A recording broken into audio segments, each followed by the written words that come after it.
Hello everyone, how are you guys doing? Hope you guys are having a wonderful day. And today we are here with an efficiency overlook as far as Cerberus is concerned. Personally, I am someone that just got my Primordial and a Hell Puppy. I completed Cerberus within 400 KC, as you guys can see here on screen.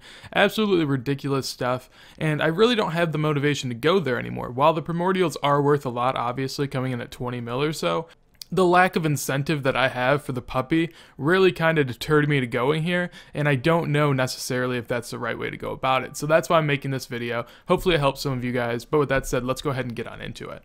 Now for starters, this isn't going to be a guide. However, the requirements, in case you're wondering what you'll need for Cerberus, is 91 Slayer. Now I have 86 in brackets. That's because you can actually get there at 86. Technically, you can always be assigned Hellhound tasks, I believe. There's no Slayer requirement behind Hellhounds.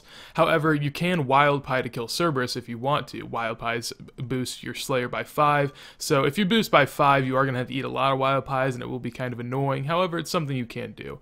As far as that goes, you're pretty much going to need 85 plus across the board as far as combat sets are required, but considering you have 86 to 91 Slayer, you probably already have those achieved.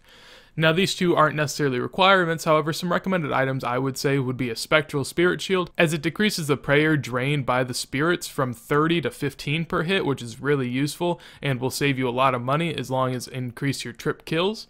And on top of that, a Bludgeon is the best weapon to use here. However, a lot of people prefer to use a Hasta, as you won't have to switch your shield and you have another inventory space to use for whatever you'd like. So while I said this wasn't a guide, there are two guides I would recommend. The first one being by Zulu. He's a really good PVMer within the game and has a great guide on Cerberus, and the other one would be Thoboy, basically because his is a little bit different with the Guthan setup. It doesn't promote as many kills per hour, however it promotes longer trips, so with people with lower agility that can't necessarily do shortcuts or don't have teleports to the lair itself, you may want to go ahead and use that guide instead. So now on to the regular drops. As you guys can see, there are just a ton of things to go over, so I'm not going to go over each one individually. However, the main drops you'd be looking for here, probably the Hell Puppy and the Keymaster teleports. On top of that, you can get an Elite Clue if you'd like, or maybe if you're an Iron Man and want a Jar of Souls, that's 1 and 2k, so you can look out for that.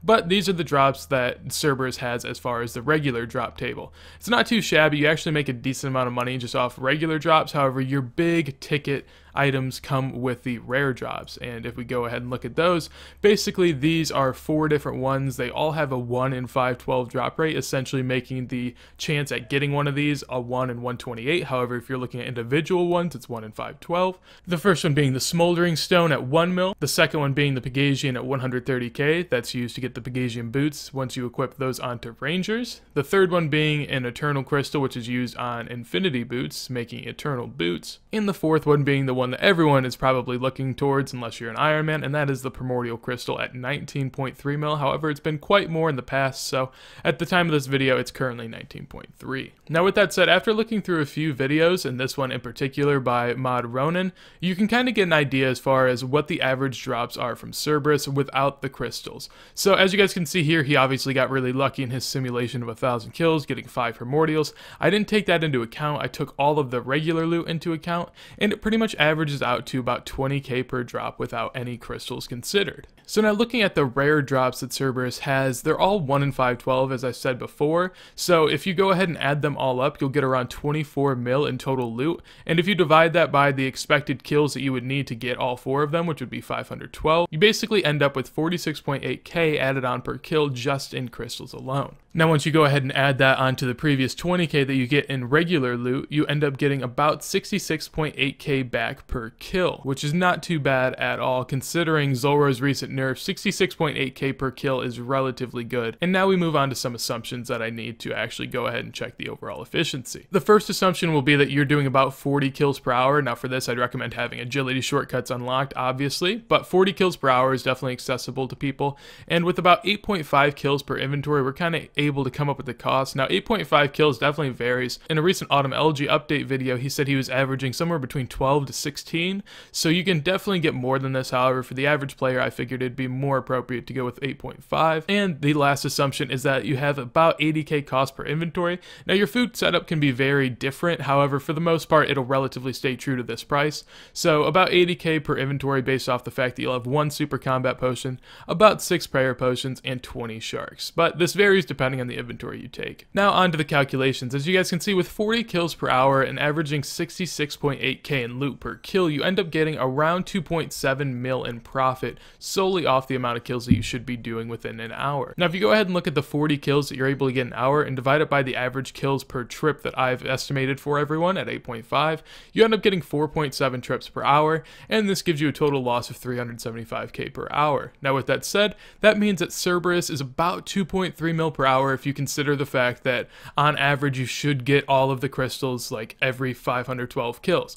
Now, that obviously is a big if. You can get more, you can get less, so it does really vary on your luck for the primordial. However, even without the primordial, you're still making a decent amount of money. So I would definitely say that it is worth it to do this for most people within the game. Now, the people that this wouldn't consider would probably be people that do Zulrah really efficiently. I know that people have gotten upwards of 2 mil recently, even after the nerf, so if that is more your style, then go ahead and do that. I believe raids are still well above 2.3, so if you're really good at raids, Cerberus may not be the best route for you, but for most people in the game, I'd say 2.3 mil an hour would be something that they would want. Now, with that said, that is the end of the video, so hopefully you guys enjoyed. If you guys did, make sure to leave a like. If there's any efficiency things that you want me to go over in the future or anything you want me to compare, I do a lot of that stuff on my channel. Feel free to leave comments about them down below. If you guys enjoyed the video, make sure to leave a like, and if you enjoy my content, make sure to subscribe. I do stream every now and then. I got some streaming links down below. Right now, I'm currently on vacation in Virginia, so this upload and the next two are all pre-recorded stuff, so hopefully you guys enjoy them, and make sure to let me know in the comments down below so I got something to read while I'm on vacation. But yeah, that'll be it for me today, so hopefully you guys have a wonderful day, and peace. Now, going into the calculations, eat shit. Andre Iguodala doesn't have plans to meet with the Warriors during initial free agency period. Cool.